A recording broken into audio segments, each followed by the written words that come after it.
And they're off. One of the most whispered about races of the midterms is officially underway. Stacey Abrams is running for governor of Georgia again. In a tweet, she says opportunity in Georgia should not be determined by zip code, background, or access to power.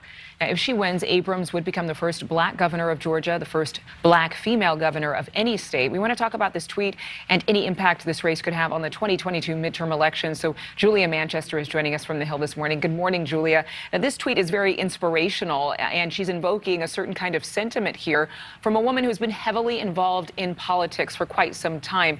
What do you think is the message behind this latest tweet?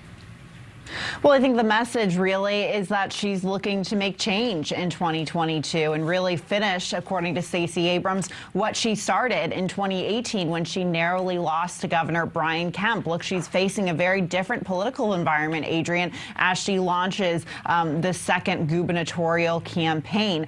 Stacey Abrams was not a household name when she initially ran for governor in 2018, but now she is, and she's really seen as a major Democratic power player and has been credited really with helping to flip Georgia in the 2020 presidential race, as well as that Senate race, really galvanizing the black vote in particular. So I think she's looking to galvanize black voters not only in Georgia, but also really across the South and across the country. So she has a very inspiring message for this particular voting bloc going forward, but she also wants to appeal to all voters. Well, it's interesting because she has multiple active lawsuits against the state of Georgia challenging the constitutionality of the state's voting rights laws. One of those trials is supposed to actually begin in February.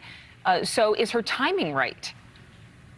You know, that's a good question. I think this probably, I would assume the timing of this with that trial in February and her just launching her campaign in December, she can probably get publicity on both fronts. Look, voting rights is a major issue for Stacey Abrams. She talked about it heavily in 2020, and I imagine she'll talk about it quite a bit in 2022. So this is part of her campaign platform, and I think that will really feed into her messaging going forward. What do you think about her chances this time around? I mean, she has been, of course, a former State House minority leader. She was also rumored to be on President Biden's running mate shortlist.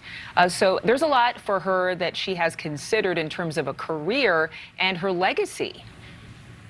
Yeah, it's interesting. Like I said, Stacey Abrams has become a major Democratic power player over the past 3 to 4 years, really becoming a must-have surrogate for a lot of Democratic candidates. You know, just a couple of months ago in October, she was on the campaign trail in Virginia with former Governor Terry McAuliffe in his gubernatorial race, and she's campaigned for a number of other Democratic candidates. So she is seen as someone who is very popular, particularly with the black community, as I said, because we know that the black community is seen as very much the backbone of the Democratic Party voter community. However, she does face some headwinds going into 2022. Remember, traditionally, the first term of a president, the first midterm, I should say, of a president during their first term is difficult for their party.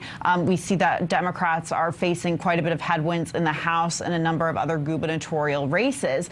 However, look, she is someone who is very popular among Democrats in Virginia. So I think she's someone who could potentially get a lot of galvanize that base once again. And on top of that, I would say a lot of this depends on what happens in the Republican gubernatorial primary. We don't know. You know, it depends on what happens with Brian Kemp and that governor, that his governorship. He's facing a primary, and we do hear rumors that David Perdue, the former senator of Georgia, could be running. So if he faces a bruising primary, that could be good for someone like Stacey Abrams. All right, clearly you are putting all of this in perspective in light of the midterms in 2022. Thank you so much, Julia. Good to see you. Thank you. Thank you so much for watching. Make sure to click on the red subscribe button below so you can get more of News Nation's fact-driven, unbiased coverage.